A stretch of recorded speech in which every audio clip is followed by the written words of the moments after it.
Образложен на 30 страници во обвинителниот акт што се води против обвинетите сопственици на дискотеки, обезбедувачи и бизнисмени од Кочани, Виница и Крива Паланка, станува збор за нивното занимање со лихварство, изнуда, перење пари и насилство спрема населението во Кочани и во Виница. Освен овие дела, организаторите на групата се теретат дека во 3 наврати се обиделе да го убијат оштетеното лице Драганчо Стоименов. Во 2 наврати, според обвинението, тие се одговорни за поставените експлозиви во возилото на сопругата ИС, а третиот пат обвинителството го товари правообвинетиот ИГ дека со ловна пушка со возило го бркал оштетениот од булеварот Јане Сандански до гостилицата К во центарот на Скопје.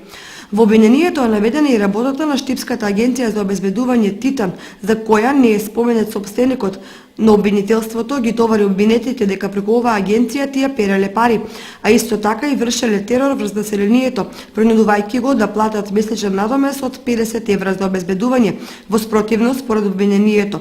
Обвинетите им се заканувале на оштетените лица дека ќе им се случи нешто лошо. Обвинителството ги товари обвинетите дека се занимавале со нелегален шверц на покер апарати.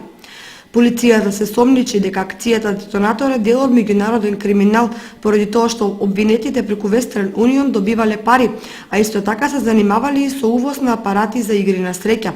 Полициската опсада во неколку градови во источниот дел на Македонија резултираше со 13 разрешени полициски началници и командери, запленети 1000 покер апарати и решетки за 14 лица. Двајца од обвинетите се уште се во бегство. Се уште се истражува дали Штипската и Кочанската полиција е поврзана со групата на акцијата Детонатор.